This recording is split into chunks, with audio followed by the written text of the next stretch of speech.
네. 지금은 김다솔 청년이 나와서 박진영과 구원파에 대해서 말씀을 나누시겠습니다. 만연해 받으시기 바랍니다. 잘 나오시기 전에 오늘 중고등부 무슨 일이 있었죠? 네.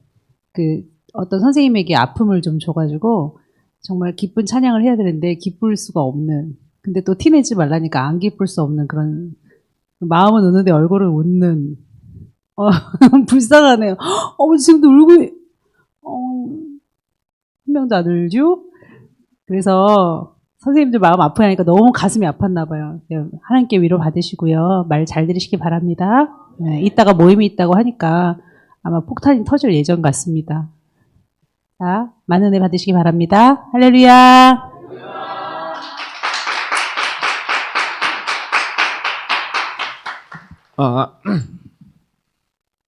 네, 또 간만에 이렇게 귀한 자리에 불러주셔서 너무 감사합니다.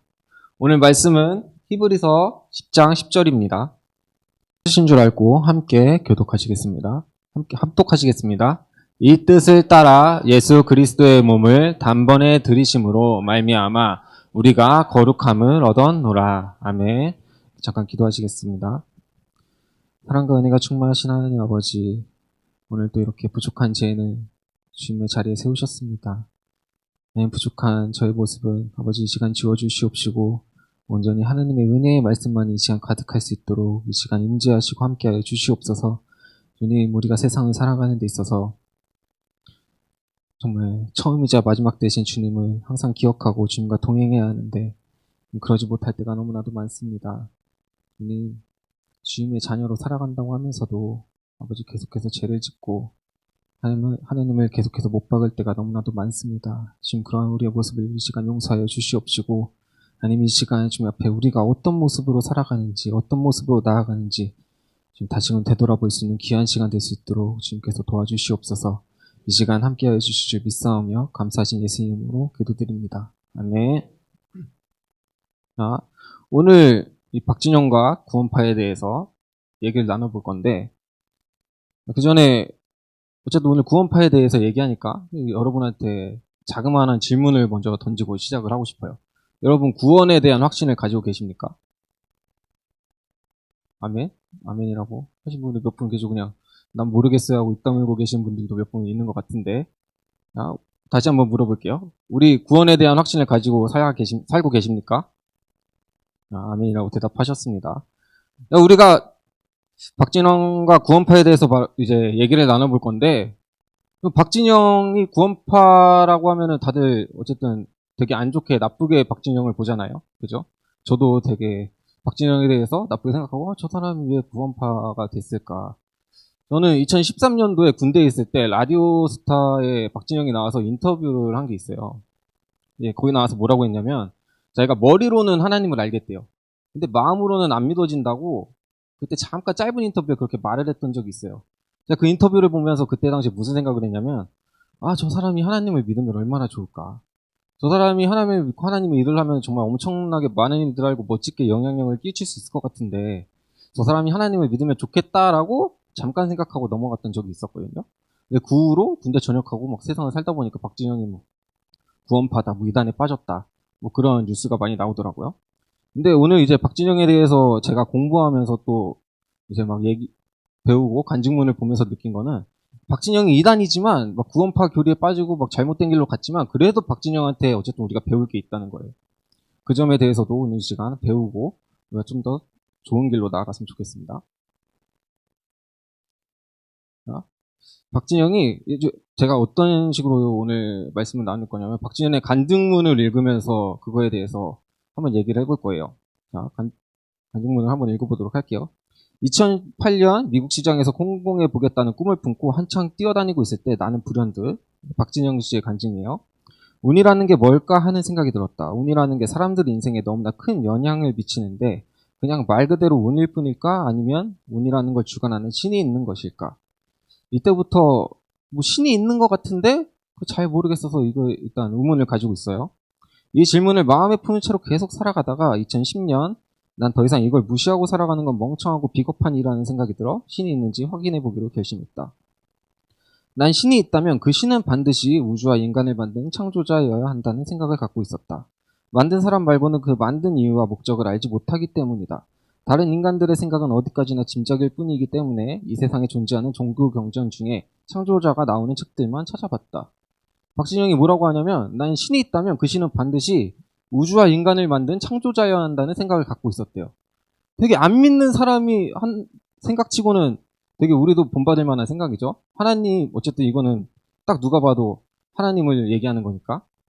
이 사람이 여러 책을 찾아봤어요. 원래는 여러 책을 비교해보려 했지만 너무나 신기하게도 이 우주와 인간을 만들었다는 창조자가 그것을 어떻게 만들었고 왜 만들었는지 자세하게 써놓은 책은 성경 한 권밖에 없었다.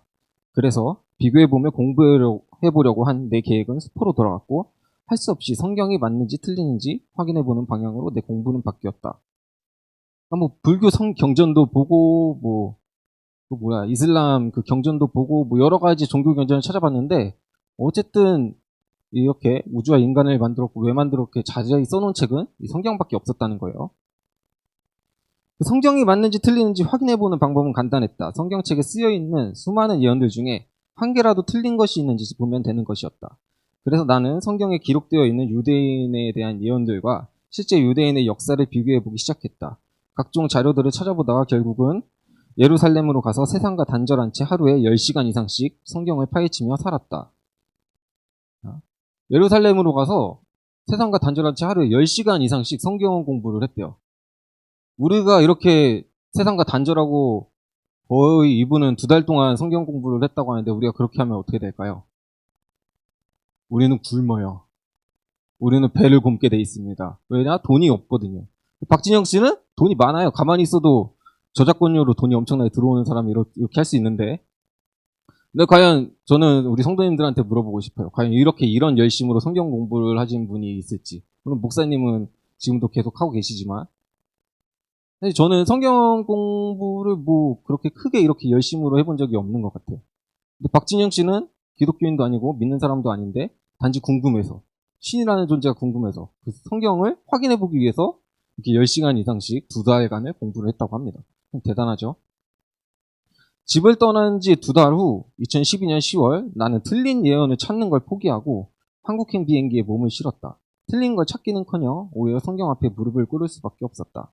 미래를 완벽히 맞추는 건 신이 아니면 할 수 없었기 때문이다.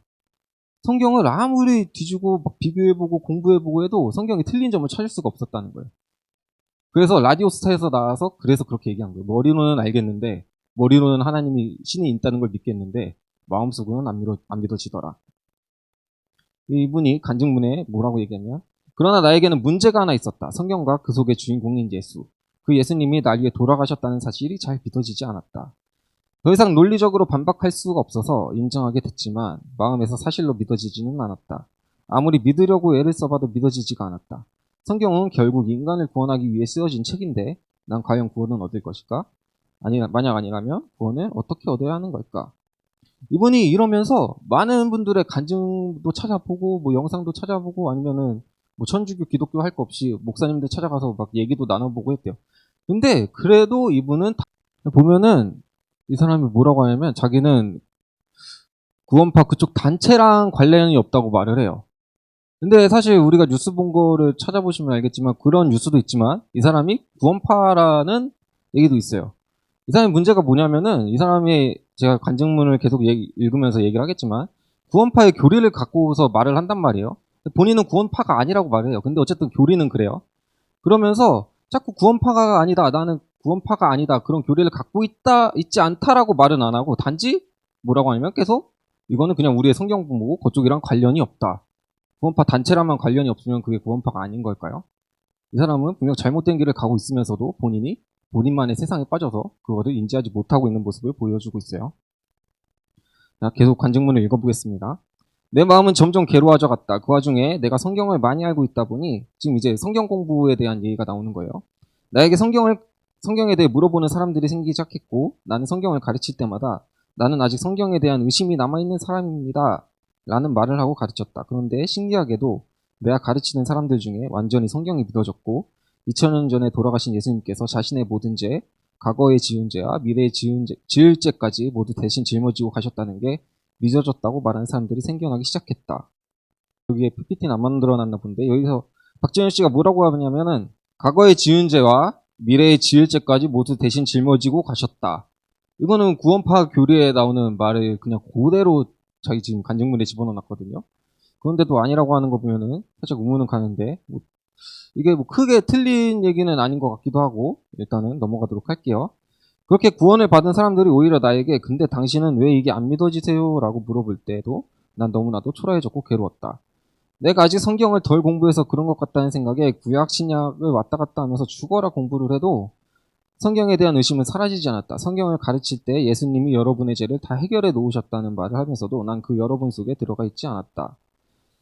또 뭐라고 하냐면 예수님이 여러분의 죄를 다 해결해 놓으셨다 라고 말해요. 근데 이게 말을 이제 이 사람이 하는 박진영 식으로 해석을 하면 이게 무슨 말이냐면 예수님이 우리의 죄를 다 해결해 놓으셨으니까 우리는 믿기만 하면 돼. 우리는 뭐 회개도 할 것도 붙일 거 없고 뭐 할 거 없어. 그냥 믿으면 돼.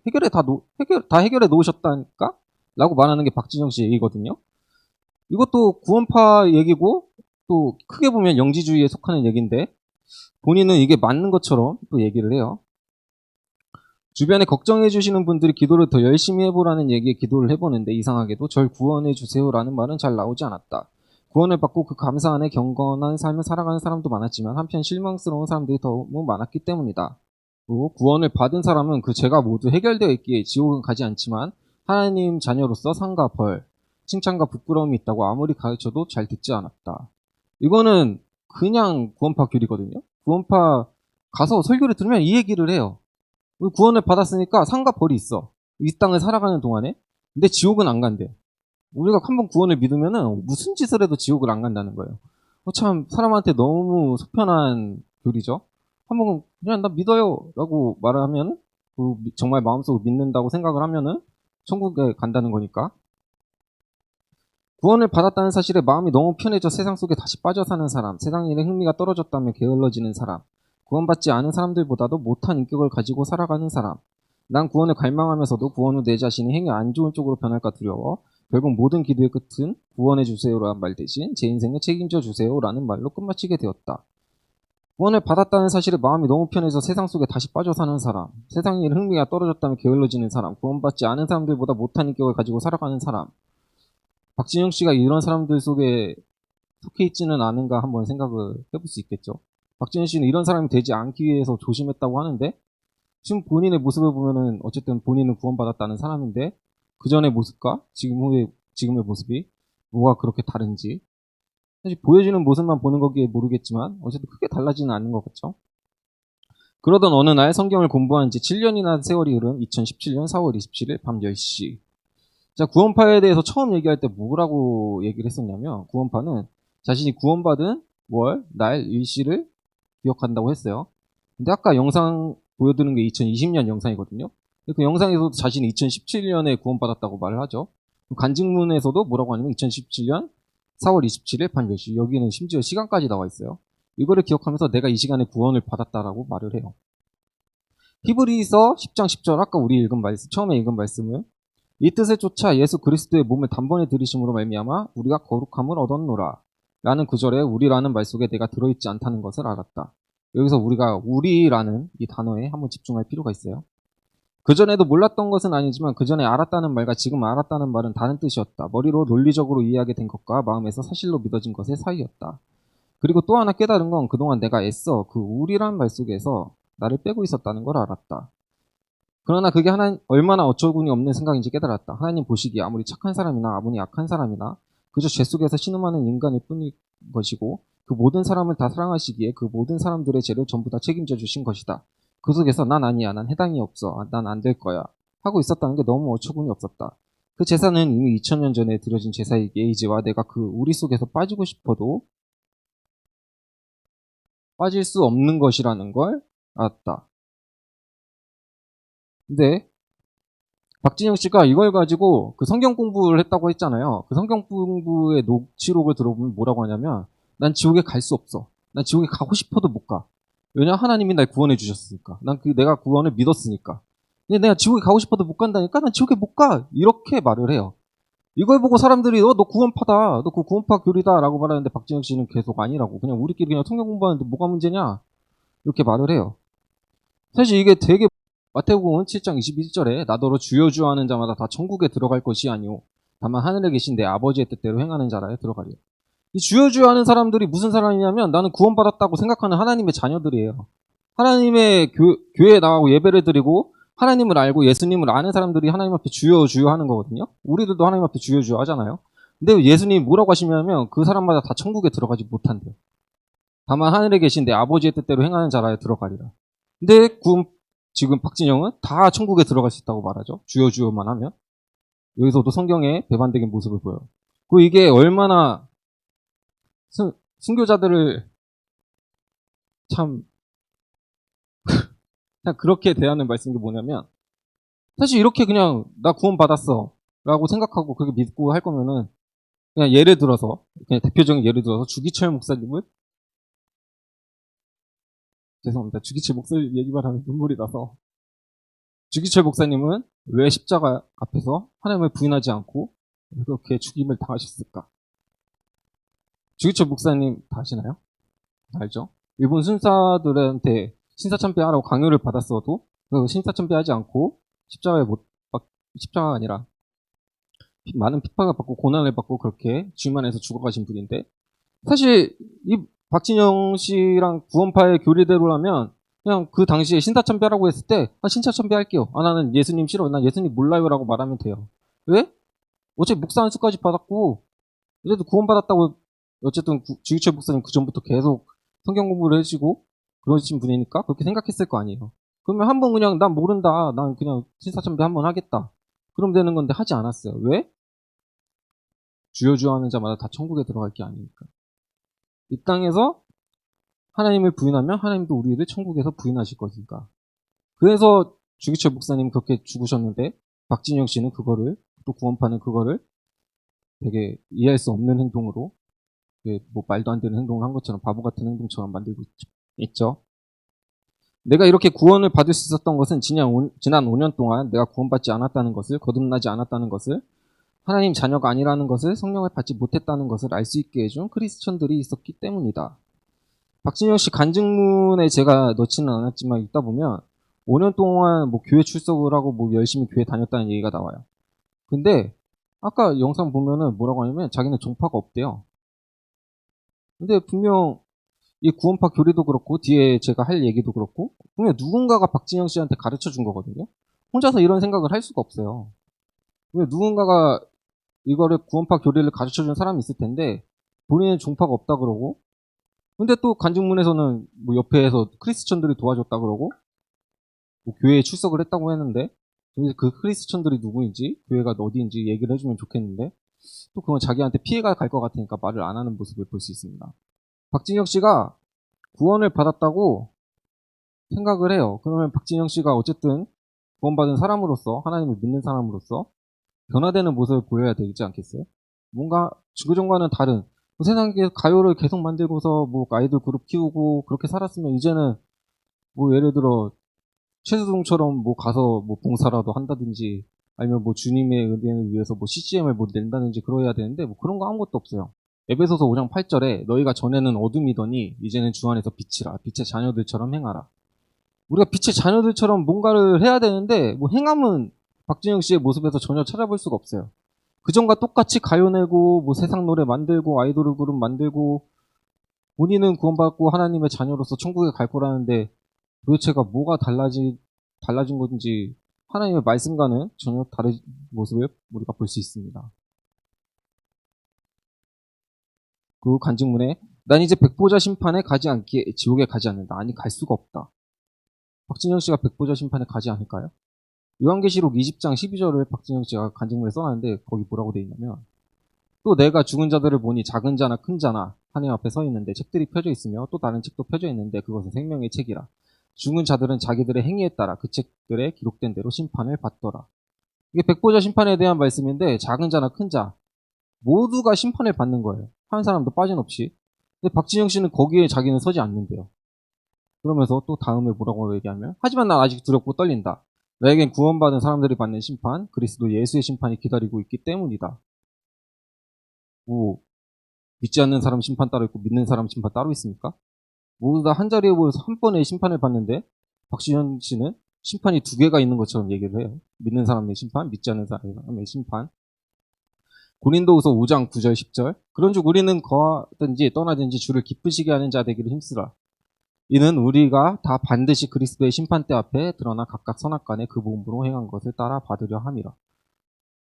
아까 우리라는 단어를 통해서 자기가 믿음을 얻었다고 구원을 받았다고 얘기를 하는데 또 여기서 나오는 우리에는 박진영 씨는 속하지 않아요. 뭐 자기 성경 말씀을 본인이 좋은 것은 취하고 나쁜 것은 버리고 전형적인 뭐 이단의 모습을 보이고 있습니다. 그다음에 또 뭐라고 얘기하냐면 이것도 되게 이상한 말인데 히브리서, 베드로, 전후서, 야고보서, 요한일서, 요한계시록 등은 우리 이방인 주소신자로 위에 쓴 글이 아니라 7년 대한 날에 복음을 전할 유대인 14만 4천 명을 주소신자로 해서 쓴 글임을 명심해야 한다. 이거는 정말 뭐 신천지나 구원파 이단들이 뭐 심심하면 하는 얘기거든요. 14만 4천 명 붙잡고서 이거 뭐 히브리서나 베드로전서나 그런 거는 거기 그 사람들을 위해 쓴 글이니까 우리 게 아니고 뭐 바울의 성전만 믿으면 된다라고 말하면서 그러는데 이것도 누군가가 박진영 씨 가르쳐 준 걸 텐데 사실 좀 이상해요. 그리고 성경에 그 어디에도 이 14만 4천 명, 뭐 히브리서가 저 14만 4천 명을 위해서 쓰여졌다는 뭐 내용은 없거든요. 베드로전서도 그렇고 야고보서, 요한일서, 요한계시록 성경 그 어디를 찾아봐도 이게 7년 대한날에 유대인들을 위한 글이라는 내용은 단 하나도 없어요. 오히려 베드로전서에 뭐라고 돼 있냐면 베드로전서 1장 1절에 예수 그리스도의 사도 베드로는 본도, 갈라디아, 갑바도기아, 아시아와 바두니아 이거는 이방 땅을 얘기하는 거거든요. 여기에 흩어진 나그네 곧 하나님 아버지의 미리 아심을 따라 성경이 거룩하게 하심으로 순종함과 예수 그리스도의 핏뿌림을 얻기 위하여 택하심을 받은 자들에게 편지하노니 이방 땅에 편지한다고 성경에 나와 있고 베드로 전서에 써 있는데 이거는 보지도 않고 그냥 이거는 우리를 위한 게 아니야. 이건 나를 위한 글이 아니야. 이거는 저 사람들을 위한 거니까 나는 이거에 대해서 영향을 받을 필요가 없고 나는 구원에 관해서 뭐 여기에 뭐 이렇게 하면 구원받지 못한다. 이렇게 하면 뭐 벌을 받는다라는 거에 난 속해 있지 않아. 라고 박진영 씨는 계속해서 얘기를 해요. 근데 이게 또 구원파가 항상 하는 얘기이기도 해요. 우리는 사도 바울의 구원에 대한 그 성경만 보면 된다. 근데 또 사도 바울도 구원에 대해서 그렇게 하면 구원받지 못한다. 이렇게 하면 지옥에 갈 수도 있다. 뭐 그런 얘기가 있는데 그건 또 보지도 않죠. 또 히브리서 10장 10절에 그 말씀을 통해서 그 말씀이 우리라는 단어를 통해서 믿음이 생겼다고 구원을 받았다고 그렇게 말을 하면서 여기서 또 아까 뭐라고 말하냐면 히브리서나 뭐 이런 거는 유대인들을 위한 거니까 우리랑 상관이 없대요. 되게 뭔가 자기 모순적이죠. 히브리서를 통해 구원을 얻었다고 말하면서 또 히브리서는 우리 게 아니다. 그럼 본인이 얻은 구원은 뭐고 믿음은 뭔지 한번 얘기를 한번 들어보고 싶어요. 그러면서 이제 이분이 이제 간증문을 마무리하는데 난 지금 두렵다. 다른 거듭난 사람들에 비해 내 믿음이 너무나 작기 때문이다 하면서 블라블라 하면서 뭐 이런저런 얘기하다가 뭐 서로 사랑하라라는 계명 아래 교제 속에서 잘 커나가고 싶다라고 말을 하는데 간증문을 대충 훑어봤어요. 이 간증문을 훑어보고 저는 드는 생각이 뭐냐면은 좀 안타깝기도 해요. 이분이 사실 잘 배웠다면 좋은 목자를 만나고 좋은 인도를 받았다면 정말 멋진 정말 지혜로운 성도가 될 수 있지 않았을까 라는 생각을 하는데 어쩌다가 구원파의 교리를 접하고 또 그 길로 빠져갔고 뭐 그것이 맞는 것 마냥 본인의 간증문에서조차 앞뒤가 맞지 않는 말을 하면서도 깨닫지를 못하고 있어요. 되게 이중적인 모습을 보이면서 좋은 건 내 거, 나쁜 건 쟤네 거, 뭐 좋은 거는 우리 이방인들 거, 나쁜 건 유대인들 거, 뭐 이런 식으로 말을 하고 되게 안 좋은 모습을 보입니다. 사실 이 사람도 아마 하나님 앞에 확신을 가지고 있을 거예요. 그래서 저는 그렇게 만약 박진영 씨가 앞에 있다면 그렇게 물어보고 싶어요. 본인이 가진 그 확신이 하나님이 가지신 확신이나 아니면은 다른 사람들이 가진 뭐 구원에 대한 확신과 똑같은지 어떻게 본인이 그렇게 확신을 하냐고 물어보고 싶어요. 우리가 구원받는 게 제가 전에도 구원파에 대해서 얘기를 하면서 얘기했지만 하나님이 주신 은혜거든요. 우리가 구원받았다고 내가 구원받는다고 믿는다고 해서 구원이 아니란 말이에요. 어쨌든 하나님께서 우리에게 베풀어 주시는 게 구원인데 그러면 우리는 구원에 대한 확신과 함께 뭘 가지고 있어야 되냐면 히브리서 4장 1절에 그러므로 너희는 두려워할지니 그의 안식에 들어갈 약속이 남아있을지라도 너희 중에는 혹 이르지 못할 자가 있을까 함이라. 우리는 구원과 함께 두려움도 가지고 있어야 돼요. 우리가 하나님의 나라에 이르지 못할 수도 있다라는 두려움이 항상 가지고 항상 주님 앞에 기도하고 우리의 모습을 되돌아보고 어떻게 하면 하나님 앞에 변화될까, 어떻게 하면 더 좋은 길로 나갈까 생각을 해야 되는데 박진영 씨의 모습에는 그렇지가 않아요. 그런 모습을 찾아볼 수가 없어요. 이전과 똑같이 그저 자신의 이익을 위해서 얘기를 하고 또 자신의 모든 거를 드러내질 않고 자꾸만 눈가리공 아웅만 하려는 모습을 보이고 있죠. 베드로도 하나님 앞에 확신이 있었어요. 내가 하나님을 부인하지 않을 거라는 확신이 있었어요. 근데 긴 시간도 아니에요. 24시간도 안 돼서 하나님 앞에 3번이나 하나님을 부인해요. 한 번도 아니고 3번이나. 똑같은 자리에서 너 예수님의 자녀지? 너 예수님의 제자지?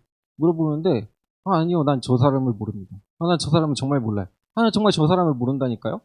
하고 닭이 우니까 그때서야 하나님 앞에 무릎 꿇고 회개했어요. 그러고 나서 베드로의 모습이 어땠냐? 180도 변해갖고 훗날에 또 그 지도자들한테 붙잡혔을 때 하나님 예수님을 부인해라, 하나님을 부인해라 했을 때 난 이 예수님을 전하는 걸 멈출 수가 없다라고 말을 했단 말이에요. 이렇게 변하기 전과 후가 너무나도 달라졌어요. 또 사도 바울은 어땠나요? 사울은 하나님 앞에 또 사울도 확신을 가지고 있었어요. 자신이 참된 야외교 신자라는 확신을 가지고 예수님을 따르는 자들을 무참히 짓밟았단 말이에요. 그러다가 예수님을 만나고 예수님을 영접하고 그 삶이 어떻게 변했나요? 완전 180도 변해갖고 누구보다 앞장서서 예수님을 증거하고 감옥에 갇히고 핍박을 당하면서도 예수님을 증거했단 말이에요. 이렇게 구원받은 사람은 전과 후가 너무나도 다른데 과연 박진영 씨의 모습 속에 그런 모습이 있는지 우리가 한번 생각해보고 우리도 아까 다 확신을 가지셨다고 했는데 그 확신이 정말 진정한 확신일지 아니면 그냥 우리가 말만 하는 확신일지 다시 한번 생각해보는 모든 성도님들 됐으면 좋겠습니다. 감사합니다.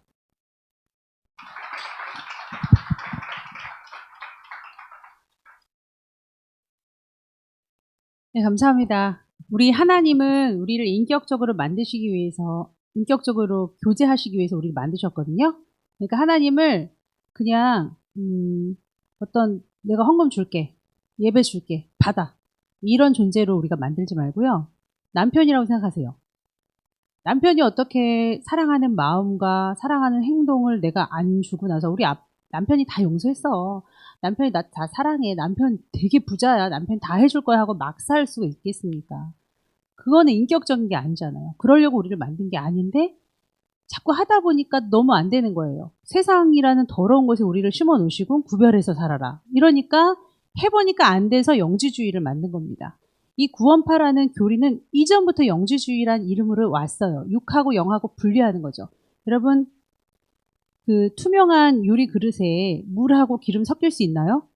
마치 아주 강렬하고 충만한 하나님의 영이 기름이라면 우리는 물과 같은 존재란 말이에요. 근데 분명히 섞일 수가 있거든요. 어떤 그런 뭐 물질 같은 걸 넣으면 섞일 수가 있잖아요. 마요네즈는 뭐 그런 성분인데 그렇게 해서 또 다른 새로운 내가 돼야 될 거를 성경은 미리 얘기하시고 너희 할 수 있다라고 하시고 거룩해라. 아니 음란하게 이렇게 인간을 만들어 놓으시고 어떻게 음란하지 말라고 할 수 있다.